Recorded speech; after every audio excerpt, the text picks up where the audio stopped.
Hello students, welcome to the lecture. स्वागत है आपका इस वीडियो में। मेरा नाम है विशाल तिवारी और आज हम लोग बात करने वाले हैं इलेक्ट्रिक चार्जेस एंड फील्ड्स के लेक्चर नंबर 11 की। जो इससे पहले वाला लेक्चर था, लेक्चर नंबर 10, उसमें हमने देखा था गॉस थ्योरम क्या होता है, उसका यूज करके किस तरीके से फ्लक्स को निकाल सकते हैं और कुछ न्यूमेरिकल्स की भी बात हमने की थी। आज के इस वीडियो में एप्लीकेशन ऑफ गॉस थ्योरम की बात करेंगे। एप्लीकेशन का मतलब डिफरेंट टाइप के चार्ज डिस्ट्रीब्यूशन, जैसे कोई लाइन चार्ज है, कहीं पर शीट होगी, कहीं पर स्फेयर होगा, तो उन सब के चलते देखेंगे इलेक्ट्रिक फील्ड इंटेंसिटी की वैल्यू कितनी होगी अलग अलग पॉइंट्स पे। आप टॉपिक डालोगे एप्लीकेशन ऑफ गॉस थ्योरम और जो हमारा फर्स्ट टॉपिक है इसमें वो है electric field intensity due to a long wire, due to a long wire। यहां पर इसको कई बार बोल देते हैं due to a line charge. दोनों चीजें सेम हैं और एक चीज याद रखना, ये 2017 या 18 में ये आया था एज इट इज डेरिवेशन। ठीक है, इंपॉर्टेंट है, जितने भी एप्लीकेशन है ध्यान से समझना। अब ये जो टॉपिक है electric field intensity due to a long wire, ये मैंने बिना गॉस थ्योरम का यूज किए हुए लेक्चर नंबर 5 में इंटीग्रेशन की हेल्प से सॉल्व करना सिखाया था, जो एनसीईआरटी में एक क्वेश्चन भी है। ठीक है, अगर आपने वो वीडियो नहीं देखा तो उसको भी देख लेना। अब यहां पर बात करेंगे गॉस थ्योरम का यूज करके।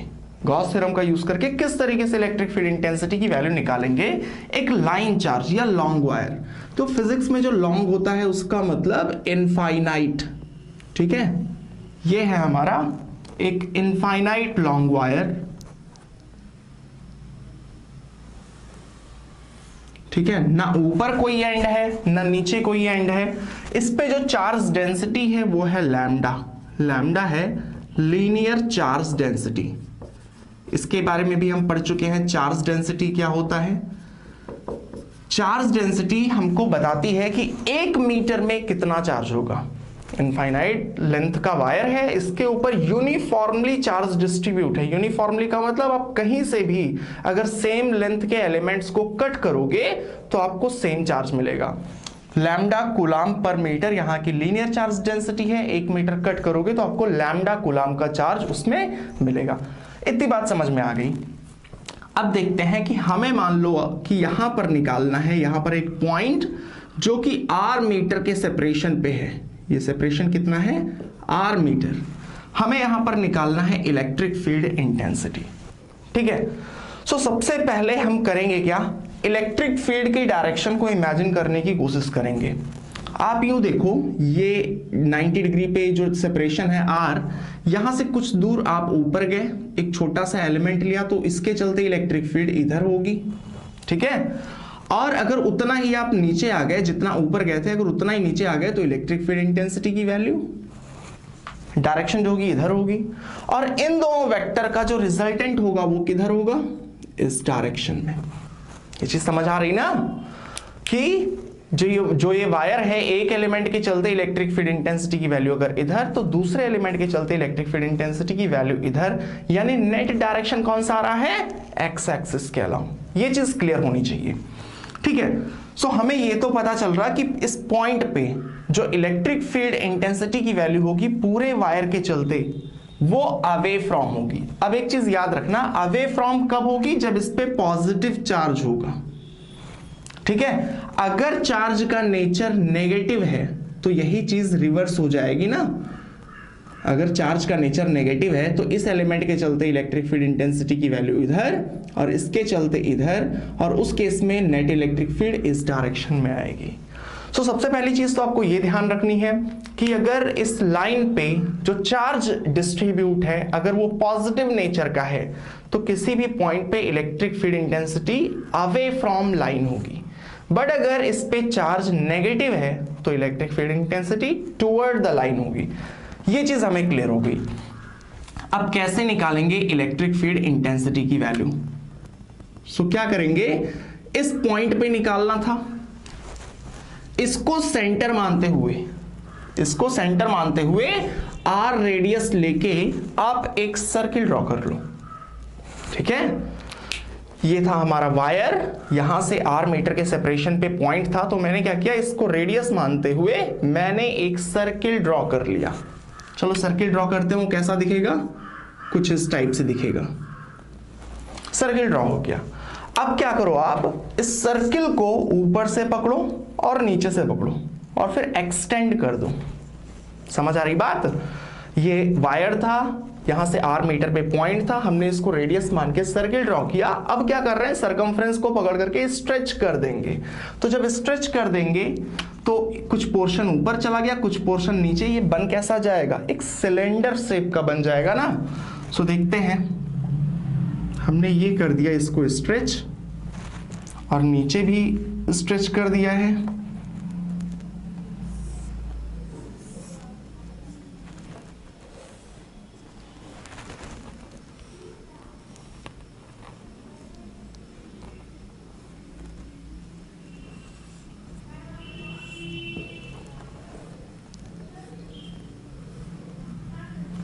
ठीक है, ये हमने स्ट्रेच कर दिया तो बन गया है सिलेंडर। हमको निकालना था यहां पर इलेक्ट्रिक फील्ड इंटेंसिटी। देखो ये हमने किया क्यों है, सबसे पहली बात ये आती है कि हमने स्ट्रेचिंग किया क्यों है। हमको गॉस थ्योरम का यूज करके इलेक्ट्रिक फील्ड इंटेंसिटी की वैल्यू फाइंड करनी है। गॉस थ्योरम से क्या फाइंड करते हैं, फ्लक्स फाइंड करते हैं। अब फ्लक्स किसी क्लोज सरफेस का हमें यहां पर फाइंड करना है, तो सबसे पहले तो क्लोज सरफेस बनाएंगे ना। हमने उस पॉइंट से रिंग बना दिया, रिंग से सिलेंडर बना दिया, बट ये अभी भी क्लोज नहीं है।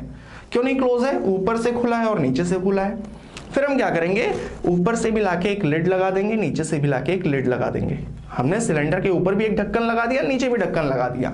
सो जब ये वाला फेस भी पैक हो गया और नीचे वाला फेस भी पैक हो गया, तो अब क्या हो जाएगा, हम लोग बोलेंगे कि ये सिलेंडर क्लोज है चारों तरफ से। कर्व वाला सरफेस तो क्लोज ही है, ऊपर और नीचे ढक्कन लगाने के बाद ये कंप्लीटली क्लोज हो गया है। अब यहां पर लगा सकते हैं गॉस थ्योरम को। ठीक है, सो इतनी चीज क्लियर हुई हमारी। फ्लक्स निकालना है हमें। मैं बीच वाले रिंग को अभी के लिए रब कर दे रहा हूं ताकि डायग्राम हमको क्लियर दिखाई पड़े।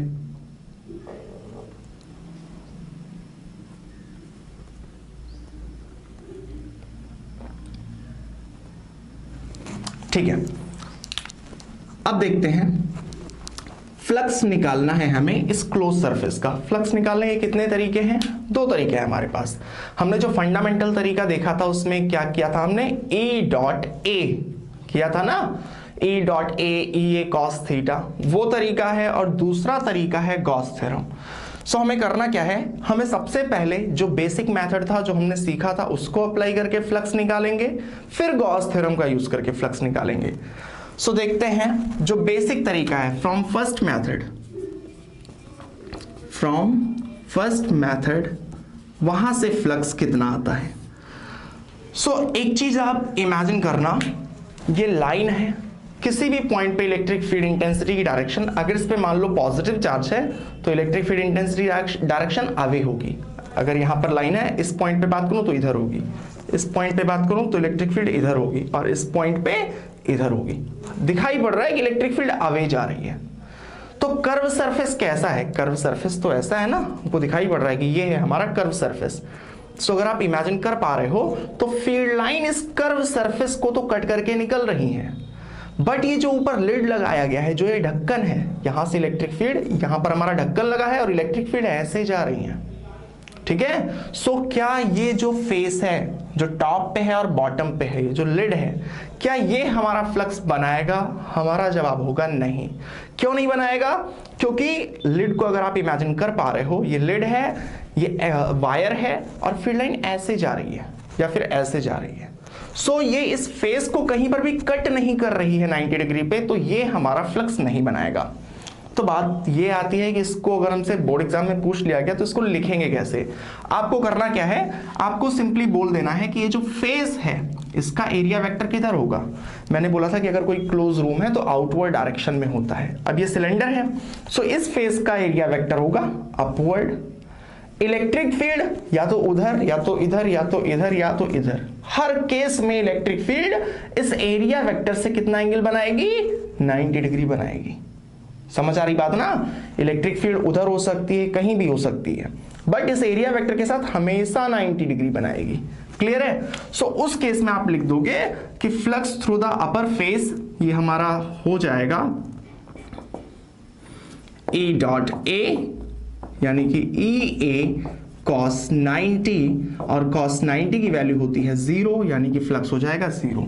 ठीक है, मैं इसे लिख के नहीं दिखा रहा हूं, इसे मैंने समझा दिया। आई होप कि आपको समझ आ गया होगा। अब मैं वो फ्लक्स कैलकुलेट करूंगा जहां पर फ्लक्स बन रहा है, मतलब कर्व सरफेस का। टॉप से और बॉटम से कोई फ्लक्स नहीं बन रहा, बट ये जो कर्व सरफेस आपको दिखाई पड़ रहा है, फील्ड लाइंस इससे परपेंडिकुलर क्रॉस कर रही हैं, तो इस केस में जो कर्व वाला सरफेस है यहां से फ्लक्स बन रहा होगा। अब कैसे निकालें फ्लक्स? सो इमेजिन करना, हमने एक छोटा सा एरिया ले लिया, यहां पर एरिया है ds, ठीक है, एक स्मॉल सा एरिया। एक बड़े सिलेंडर में से अगर आप एक बहुत छोटा सा एरिया कट करोगे तो वो एरिया कैसा मिलेगा आपको? प्लेन मिलेगा।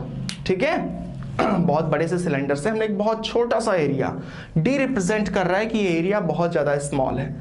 सो छोटा सा एरिया हमने कट किया। इलेक्ट्रिक फील्ड इंटेंसिटी की डायरेक्शन किधर होगी? मैंने पहले ही बोला था, अवे फ्रॉम वायर होगी अगर इस पे चार्ज पॉजिटिव है। तो अभी पॉजिटिव मान के सॉल्व कर रहे हैं, electric field intensity away from wire है। एरिया वेक्टर किधर होगा? जिस एरिया को हमने कट किया है उसके परपेंडिकुलर होगा ना। सो आप देखोगे यहां पर कि एरिया वेक्टर भी इधर ही है, यानी कि ds को मैं यहां पर लिख सकता हूं। ठीक है, ये चीज समझ आई। इसी तरीके से अगर ये वायर है, कर्व सरफेस है, आप यहां पर इस पोर्शन की बात करो, यहां पर आपने कट कर लिया। सो यहां पर भी एरिया वेक्टर आपके स्क्रीन के बाहर है और इलेक्ट्रिक फील्ड भी आपके स्क्रीन के बाहर है। ठीक है, सो यहां पर भी दोनों सेम डायरेक्शन में होगा। अब कहीं पर भी इस कर्व सरफेस पे अगर इमेजिन करोगे, हर जगह पे इलेक्ट्रिक फील्ड और जो ds का वेक्टर होगा, स्मॉल एरिया का वेक्टर होगा, दोनों सेम डायरेक्शन में होगा। सो सबसे पहले हम लोग इसका फ्लक्स निकालते हैं। स्मॉल एरिया से निकाल रहे हैं तो जो हमारा फ्लक्स होगा वो भी स्मॉल होगा, डी फाई।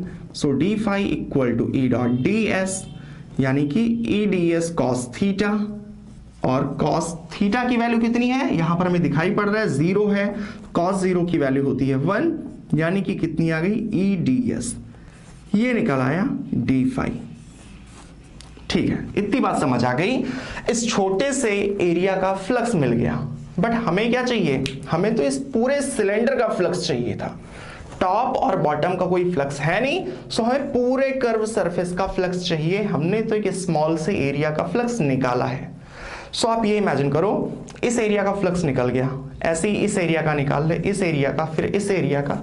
इस कर्व सरफेस पे, जो कर्व है, इस कर्व सरफेस पे जितने एरिया हैं छोटे छोटे, सबके फ्लक्स को अगर जोड़ दें तो क्या मिल जाएगा? पूरे कर्व सरफेस का फ्लक्स मिल जाएगा ना, और वही होगा हमारा फ्लक्स ऑफ सिलेंडर। ये चीज समझ आ रही? सो क्या करेंगे, हमने इस स्मॉल एरिया का फ्लक्स निकाल लिया। अब बुलाएंगे इंटीग्रेशन को और क्या बोलेंगे कि यही काम तुम पूरे के पूरे कर्व सरफेस के लिए कर दो। सो उसके लिए हमें करना पड़ेगा integrate both sides, integrate both sides.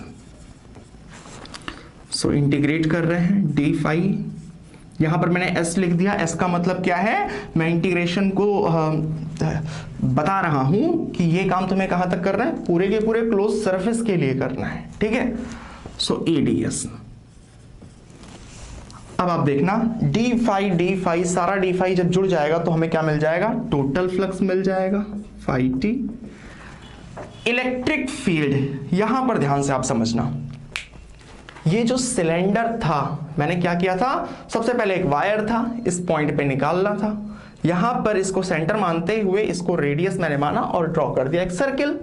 Circle का हर पॉइंट यहां से सेम डिस्टेंस पे होगा ना, ठीक है, और फिर उसको मैंने स्ट्रेच कर दिया तो ये बन गया सिलेंडर, बीच में है वायर। सो सिलेंडर का ये जो कर्व वाला सरफेस है, इसका हर पॉइंट इक्वल डिस्टेंस पे होगा ना, सारे के सारे पॉइंट। आप चाहे इस पॉइंट को लोगे, ये भी r सेपरेशन पे है, चाहे इस पॉइंट को लोगे, ये भी r, चाहे इस पॉइंट को, ये भी r, चाहे बाहर वाला जो पॉइंट है वहां से देखोगे तो भी r। यानी कि इस सिलेंडर के कर्व का हर सरफेस इस वायर से इक्वल डिस्टेंस पे है। तो इसका मतलब क्या है कि हर पॉइंट पे, जो कर्व पे जितने भी पॉइंट्स बन रहे हैं, चाहे यहां वाला पॉइंट, चाहे यहां वाला पॉइंट, चाहे यहां वाला पॉइंट वायर से इक्विडिस्टेंट है, तो इसका मतलब हर पॉइंट पे इलेक्ट्रिक फील्ड इंटेंसिटी की वैल्यू सेम होगी। ठीक है, इलेक्ट्रिक फील्ड इंटेंसिटी की वैल्यू सेम होगी, कांस्टेंट होगी, हर जगह पे चेंज नहीं होगी।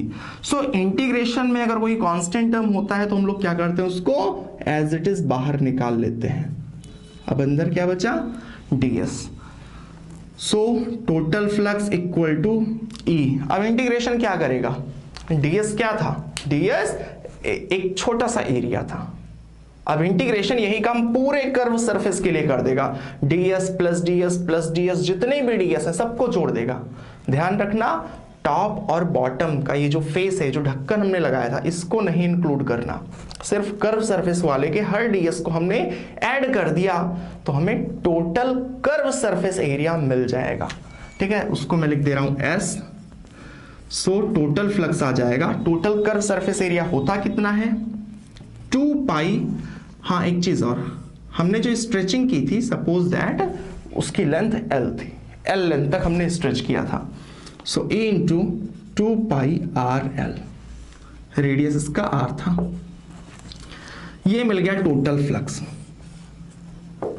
ठीक है, अब बात करते हैं सेकेंड मेथड से। सेकेंड मेथड कौन सा है हमारे पास, गॉस थ्योरम का।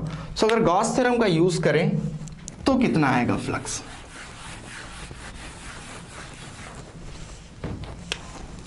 Using Gauss theorem.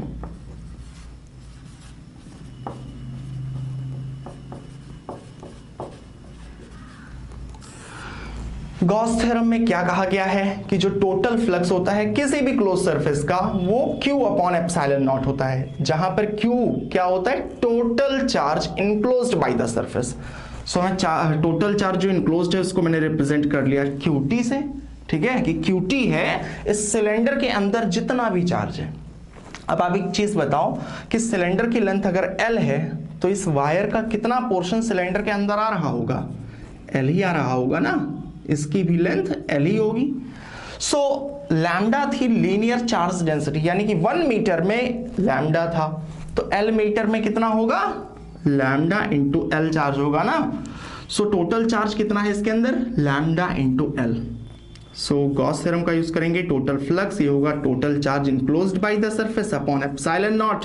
सो टोटल फ्लक्स हमारा आ गया lambda L by epsilon not.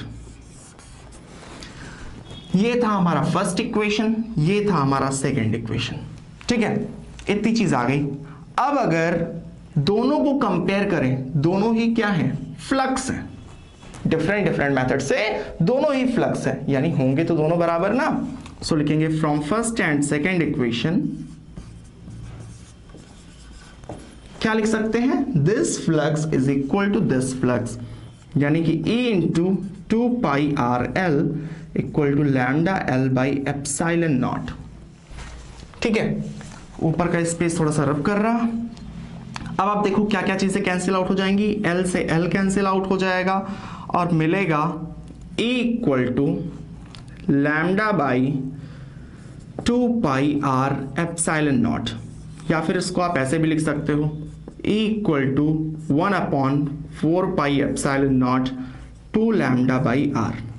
दोनों चीजें सही हैं। इस तरीके से लिख क्यों रहे हैं, क्योंकि 1/4 पाई एप्सिलॉन नॉट की डायरेक्ट वैल्यू हमको पता है कितनी होती है। चलो यहां तक बात समझ में आ गई।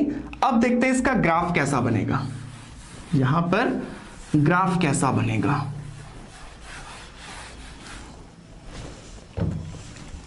ये है infinite long wire. Suppose that अगर हम पॉइंट R1 सेपरेशन पे लेते, पॉइंट अगर R1 सेपरेशन पे लेते तो इक्वेशन क्या था, electric field equal to lambda upon 2 pi R1 epsilon naught. R2 separation पे लेते तो lambda upon 2 pi R2 epsilon naught. यानी पॉइंट डिफरेंट लेने पे चेंज क्या हो रहा है, चेंज सिर्फ R हो रहा है ना। ये चीज समझ आ रही है, यानी कि आप पॉइंट कोई भी लोगे, सो लैम्डा 2 पाई एप्सिलॉन नॉट ये कांस्टेंट है। सो इस इक्वेशन को हम कैसे लिख सकते हैं, electric field equal to constant into 1/r। इस कांस्टेंट की वैल्यू कितनी है, lambda upon 2 pi epsilon naught. So electric field equal to constant into 1 by r, यानी कि electric field is proportional to 1 by r. ठीक है, ये चीज समझ आई। Electric field is proportional to 1 by r, यानी कि आर जैसे जैसे बढ़ेगा, इनवर्सली प्रोपोर्शनल है, दिखाई पड़ रहा है ना कि आर जैसे जैसे बढ़ेगा इलेक्ट्रिक फील्ड हमारी कम होती जाएगी। आर डबल होगा, इलेक्ट्रिक फील्ड हाफ हो जाएगी। आर 4 टाइम्स होगा, इलेक्ट्रिक फील्ड 1/4 हो जाएगी। ग्राफ की अगर बात करें, सो ग्राफ कुछ इसके अकॉर्डिंग बनेगा। ये है इलेक्ट्रिक फील्ड, ये है आर, ठीक है, इस तरीके से बनेगा ग्राफ। याद रखना, R इक्वल टू इन्फिनिटी पे इलेक्ट्रिक फील्ड 0 हो जाएगी और R इक्वल टू 0 पे इलेक्ट्रिक फील्ड इनफाइनाइट। यहां पर डायरेक्शन का ध्यान रखना। अगेन बोल रहा हूं कि अगर इस वायर पे पॉजिटिव नेचर का चार्ज होगा तो electric field away from wire, और अगर नेगेटिव चार्ज होगा सो electric field intensity towards the charge होगी। ठीक है, सो आई होप कि आपको ये समझ आ गया होगा। अब आगे बात करते हैं।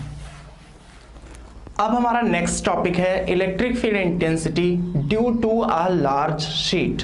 लार्ज शीट भी बोलते हैं या फिर due to a surface charge. So topic लिखेंगे electric field intensity due to a large sheet या फिर सरफेस चार्ज।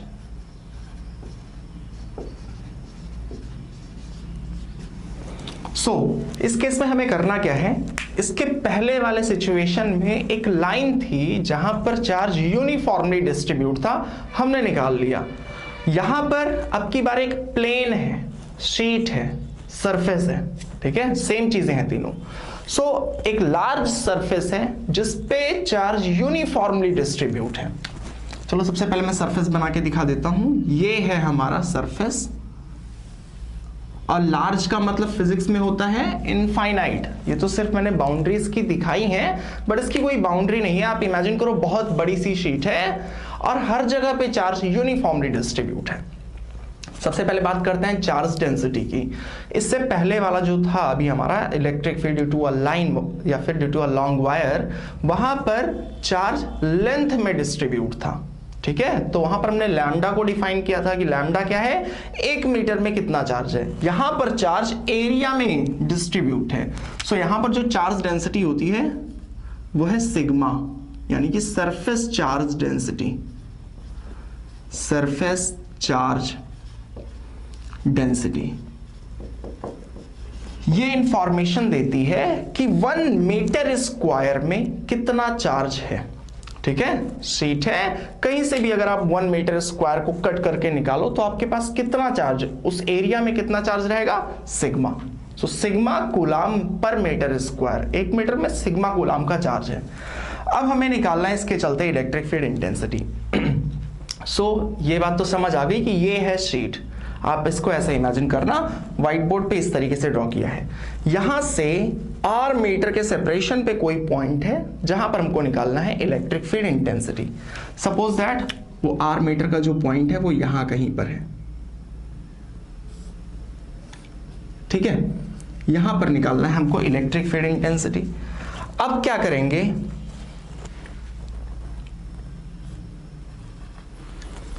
सबसे पहले तो गॉस थ्योरम का यूज करना है। गॉस थ्योरम का यूज कैसे कर सकते हैं, जब एक क्लोज सरफेस हो। आप एक काम करो, यहां पर जहां पर आपसे पूछा गया है इलेक्ट्रिक फील्ड इंटेंसिटी को, वहां पर आप एक डिस्क को इमेजिन कर लो। आप एक डिस्क को इमेजिन कर लो उसी प्लेन में जिस प्लेन में ये प्लेट रखा है। जैसे आप ये इमेजिन करो कि ये प्लेट है, तो आप जो डिस्क इमेजिन करो वो भी उसी प्लेन में, मतलब दोनों पैरेलल होने चाहिए। इसका बेनिफिट क्या होगा आपको मैं एग्जांपल के तौर पे दिखाता हूं। सपोज दैट कि ये है मेरे पास एक छोटा सा डिस्क, इमेजिन करना पड़ेगा आपको। यहां पर है, ये डिस्क है हमारा, ये है प्लेन, एकदम इस तरीके से परपेंडिकुलर। चार्ज यूनिफॉर्मली डिस्ट्रीब्यूट है, ढेर सारा। ठीक है, इस तरीके से मैंने रख दिया। हमको निकालना था इस पॉइंट पे इलेक्ट्रिक फील्ड इंटेंसिटी, तो मैंने क्या किया, यहां पर एक डिस्क को इमेजिन कर लिया, एक सरफेस को। अब इससे क्या हुआ, ये जो डिस्क है अगर इसी के पैरेलल है तो सेंटर वाला पॉइंट इस प्लेन से जितने सेपरेशन पे है उतने ही सेपरेशन पे ये अपर वाला पॉइंट होगा, उतने ही सेपरेशन पे ये लोअर वाला पॉइंट होगा। यानी कि आप बोल सकते हो इस डिस्क पे जितने भी पॉइंट्स हैं वो इस प्लेन से इक्विडिस्टेंट है, सेम डिस्टेंस पे है ना। तो सेम डिस्टेंस पे होने से हमारा फायदा क्या होगा, हर जगह पे इलेक्ट्रिक फील्ड इंटेंसिटी की वैल्यू सेम होगी। ठीक है, चलो डायरेक्शन की भी बात कर लेते हैं। अगर ये प्लेन है तो अगर किसी एलिमेंट के चलते इलेक्ट्रिक फील्ड इंटेंसिटी नीचे, सो नीचे वाले एलिमेंट के चलते इलेक्ट्रिक फील्ड इंटेंसिटी इधर होगी। ओवरऑल अगर मैं सिंपल भाषा में बोलूं तो इलेक्ट्रिक फील्ड इंटेंसिटी की डायरेक्शन या तो अवे फ्रॉम शीट होगी या तो टुवर्ड द शीट होगी, depending on the nature of charge. ठीक है, अगर पॉजिटिव चार्ज डिस्ट्रीब्यूट है, शीट भी लेके दिखाता हूं, सपोज दैट ये है शीट बट ये इनफाइनाइट है। ठीक है, सो अगर इसका नेचर, अगर इस पे पॉजिटिव चार्ज यूनिफॉर्मली डिस्ट्रीब्यूट होगा, सो इलेक्ट्रिक फील्ड किसी भी पॉइंट पे अवे फ्रॉम शीट होगी। इधर लेंगे तो इधर अवे, और अगर इधर कोई पॉइंट लेते हैं तो इस डायरेक्शन में। बट अगर इस पे चार्ज नेगेटिव नेचर का डिस्ट्रीब्यूट हुआ तो इलेक्ट्रिक फील्ड या तो टुवर्ड होगी, चाहे इधर, और अगर इधर पॉइंट है तो इस डायरेक्शन में। तो ये चीज आपको ध्यान रखनी है कि इलेक्ट्रिक फील्ड इंटेंसिटी की डायरेक्शन होगी किधर। सो हमें ये चीज समझ आ गई कि आखिरकार हमें यहां पर डिस्क को क्यों इमेजिन करना, क्योंकि यहां पर इस डिस्क पे जितने भी पॉइंट्स होंगे उन सारे पॉइंट्स पे सेम इलेक्ट्रिक फील्ड इंटेंसिटी की वैल्यू होगी। इलेक्ट्रिक फील्ड इंटेंसिटी की वैल्यू हर जगह पे इक्वल होगी। सो ये डिस्क तो हो गया, बट गॉस थ्योरम को अप्लाई करना है। गॉस थ्योरम को अप्लाई करने के लिए क्लोज सरफेस चाहिए जो चारों तरफ से बंद हो। तो अब क्या करेंगे, जैसा हमने देखा कि ये हमारा डिस्क था, ये प्लेन था, आर मीटर का सेपरेशन हमने इधर लिया, जितनी इलेक्ट्रिक फील्ड मिली, अगर इस प्लेन से आर मीटर इधर चले जाए और यहां पर भी एक डिस्क ले लें, ठीक है, तो यहां पर भी तो सेम ही होगा ना भाई। शीट के 4 मीटर आप इधर रहो या फिर 4 मीटर आप इधर रहो, दोनों तरफ जो इलेक्ट्रिक फील्ड इंटेंसिटी की वैल्यू होगी वो सेम मिलेगी। सो इसी के जैसा हम एक दूसरा डिस्क इस साइड इमेजिन कर लेंगे। सो उसको भी हमने इमेजिन कर लिया। इसका भी एरिया ए है, इसका भी एरिया ए है, सेम मैनर में रखा हुआ है। अब आप देखो कि अभी भी ये क्लोज नहीं हुआ है, एरिया ए, बट अभी भी इसमें कुछ मिसिंग है। ठीक है, क्लोज नहीं है, तो क्लोज कैसे कर सकते हैं। अब की बार क्या है, पहले से ढक्कन लगा हुआ है, लिड पहले से है।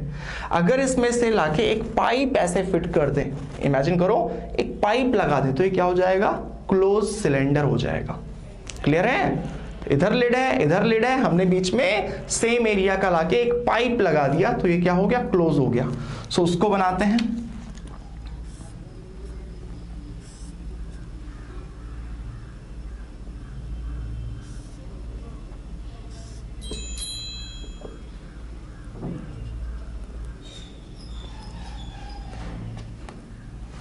इस तरीके से देखने लगा। ठीक है, अब ये सरफेस हो गया है क्लोज, और क्लोज सरफेस पे हम लोग लगा सकते हैं गॉस थ्योरम को। हमें अगेन क्या करना है, हमें इलेक्ट्रिक फ्लक्स निकालना है। सबसे पहले निकालेंगे यूजिंग फर्स्ट मेथड, जो हमारा फंडामेंटल मेथड था। वो कौन सा था, phi equal to E dot A. ठीक है, सो मैं यहां पर एक्सप्लेन कर दे रहा हूं कि फ्लक्स किसका होगा, शीट है, फील्ड लाइन या तो अवे होगी या तो टुवर्ड होगी, या तो अवे होगी या तो टुवर्ड होगी, इस तरफ भी और इधर भी या तो अवे या तो टुवर्ड। सो ये जो पाइप है, ठीक है, अगर आप इस पाइप को इमेजिन करो और अगर फील्ड लाइन ऐसे जा रही है तो फिर क्या इससे फ्लक्स बनेगा, नहीं बनेगा। फिर से एक बार देखना, आप पाइप लेके ऐसे खड़े हो और ऐसे हजारों फील्ड लाइंस आ रही हैं, हजारों फील्ड लाइंस आपकी तरफ आ रही हैं या आपसे अवे जा रही हैं। अगर आप पाइप इस तरीके से लेके खड़े हो तो क्या ये फील्ड लाइन इसको इंटरसेक्ट करेंगी, नहीं करेंगी। ये चीज समझ आ रही। सो यानी कि ये जो कर्व वाला सरफेस है ये कोई फ्लक्स नहीं बनाएगा। ये चीज क्लियर हुई हमारी। तो फ्लक्स बनाएगा क्या, यहां पर जो हमने एरिया लिया था, ये प्लेन था, इलेक्ट्रिक फील्ड या तो डायरेक्टली अवे या तो डायरेक्टली टुवर्ड। सो ये जो एरिया था इसको आप देखो, इस एरिया को ये क्रॉस करके निकलेगी, यानी ये जो लिड था हमारा और इधर जो लिड था, यहां से फ्लक्स बनेगा, इस कर्व वाले सरफेस से कोई फ्लक्स नहीं बनेगा। इसको लैंग्वेज में हम लोग कैसे लिखेंगे?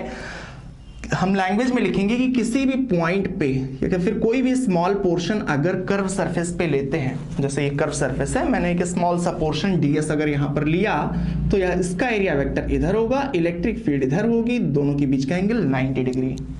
और अगर एरिया वेक्टर इलेक्ट्रिक फील्ड के बीच का एंगल 90 डिग्री होता है तो फ्लक्स कितना आता है? 0 आता है A डॉट ds से।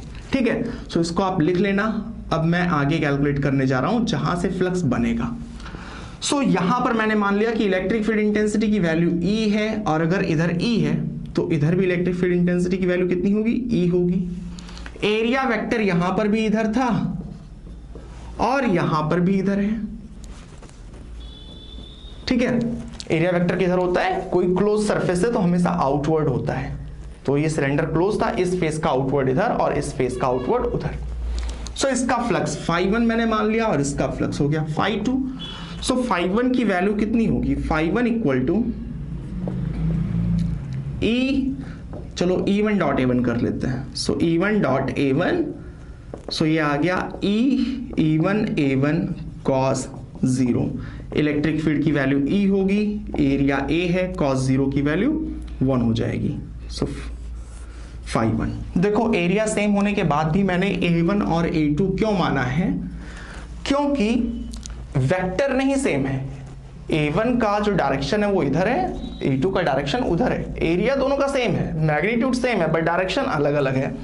ठीक है, अब दूसरे का अगर हम लोगों को फ्लक्स कैलकुलेट करना हो, so φ2 equal to E2 dot A2। So A2 cos कितना? 0 डिग्री। और E2 की वैल्यू कितनी थी? वहां पर भी E है और एरिया हमारा A है। ये चीज मैंने पहले ही बोला था कि यहां की भी इलेक्ट्रिक फील्ड इंटेंसिटी का जो मैग्नीट्यूड होगा वही मैग्नीट्यूड यहां होगा, बट डायरेक्शन अलग अलग है, इसीलिए हम लोग इसको E1 और E2 से रिप्रेजेंट कर रहे हैं। सो ये चीज आ गई। टोटल फ्लक्स हमारा कितना निकलेगा? टोटल फ्लक्स हो जाएगा φ1 प्लस φ2 प्लस φc। ये φc क्या है? फ्लक्स थ्रू कर्व्ड सरफेस, जो कि आपको कितना दिखाना है? 0, क्योंकि 0 होगा। ठीक है, तो इसको सिर्फ मैंने लिख दिया है, बट इसकी वैल्यू 0 होगी। So total flux equal to EA plus EA, मैं डायरेक्टली लिख दे रहा हूं 2EA। ये निकल आया टोटल फ्लक्स, और यही है हमारा फर्स्ट इक्वेशन। सो इतनी चीज क्लियर हो गई। अब बात करते हैं गॉस थ्योरम का, कि अगर गॉस थ्योरम से हमें निकालना होता फ्लक्स तो कैसे निकालते। सो लिखेंगे using Gauss theorem.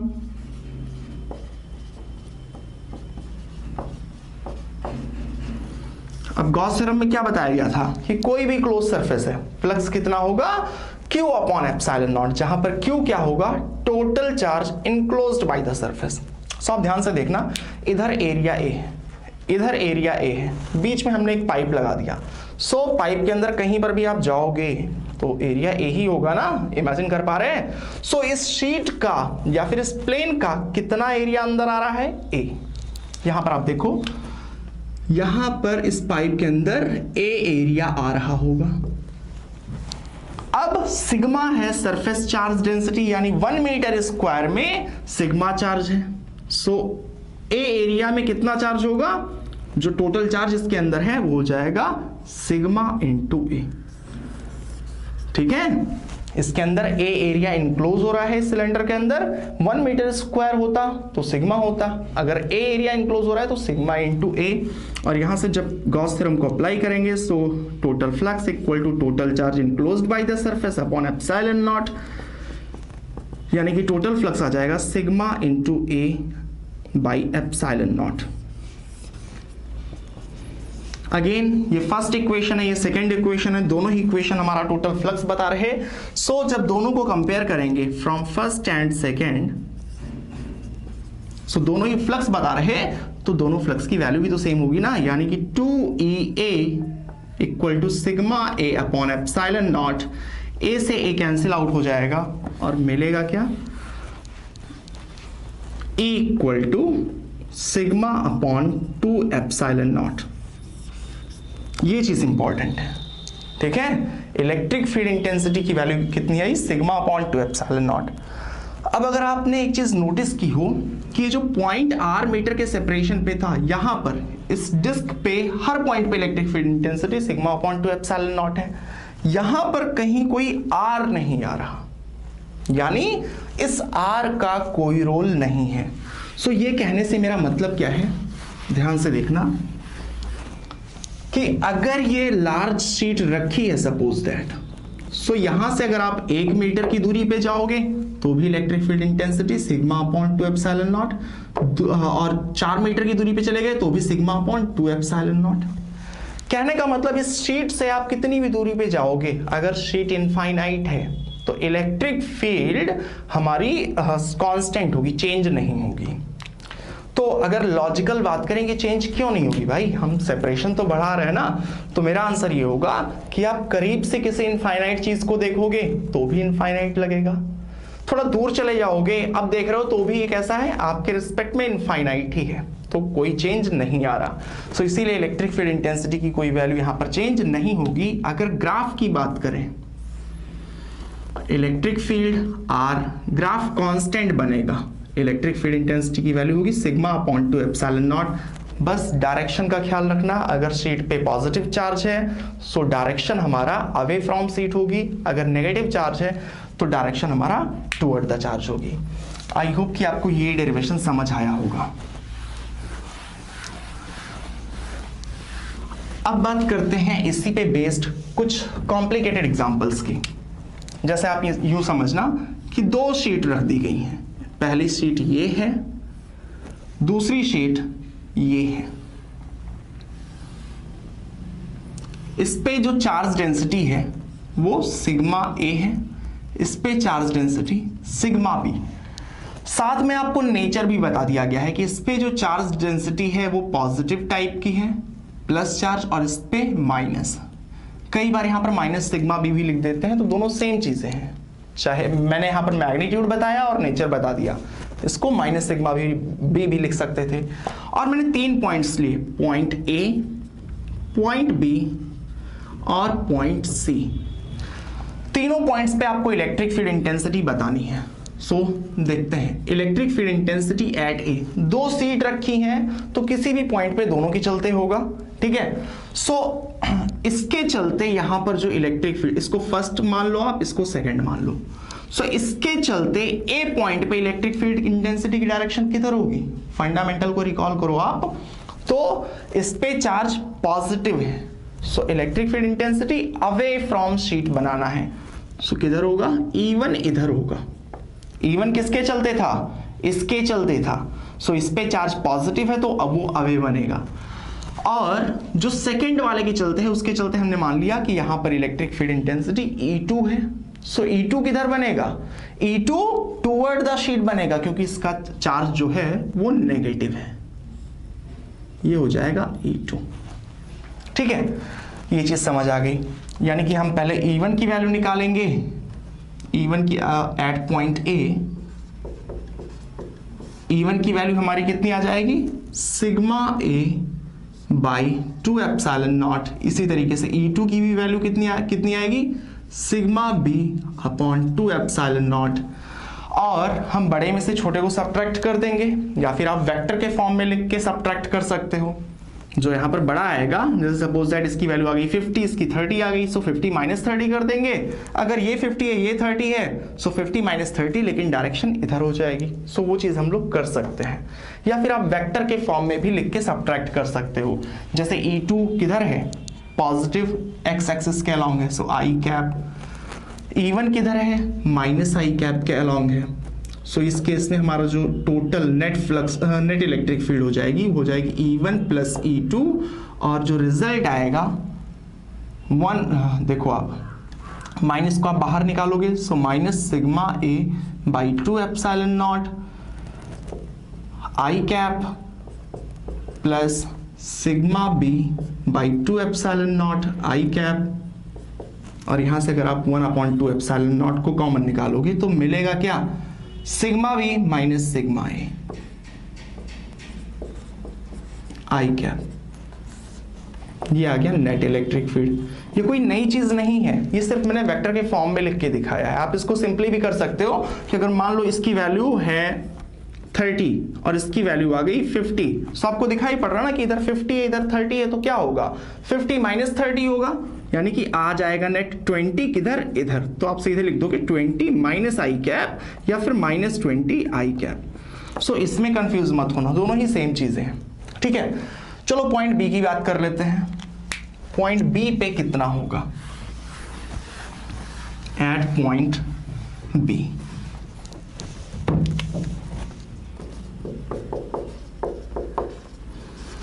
Point B पे इसके चलते इलेक्ट्रिक फील्ड किधर होगी, देखो ये पॉजिटिव है तो electric field away from sheet यानी E1 इधर होगा, ये नेगेटिव है तो इसके चलते E2 है वो किधर होगा toward the sheet. Negative charge जो नेगेटिव शीट है उसके चलते टुवर्ड द शीट होगी यानी E2 इधर होगा। अब इस केस में डायरेक्शन को सेम मिल गई तो प्रॉब्लम है ही नहीं है। E1 की वैल्यू होगी sigma A upon 2 epsilon naught i cap, E2 की वैल्यू होगी sigma B upon 2 epsilon naught i cap, यानी कि E नेट की जो वैल्यू आ जाएगी अगर आप दोनों को ऐड करोगे तो आ जाएगा 1 upon 2 epsilon not sigma A plus sigma B I cap, ठीक है। सो आई होप कि आपको ये समझ आया होगा। लास्ट पार्ट की भी बात कर लेते हैं C की। सो एट पॉइंट C, इसको थोड़ा शॉर्ट में मैं करूंगा।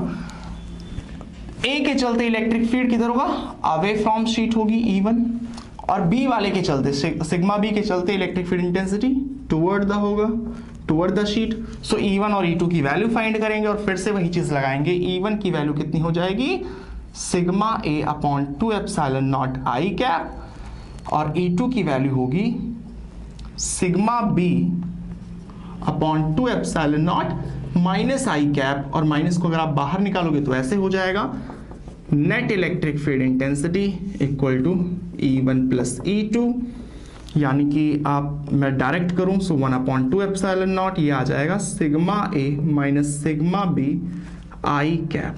फिर से ये वही सेम चीज है कि अगर ये 50 है ये 30 है तो आपको समझ आ रहा दोनों अपोजिट लग रहे हैं। सो 50 माइनस 30 यानी कि नेट आएगा 20 इधर, सो आप क्या लिख सकते हो 20 आई कैप। तो दोनों सेम चीजें हैं, इसमें कंफ्यूज नहीं होना, ठीक है।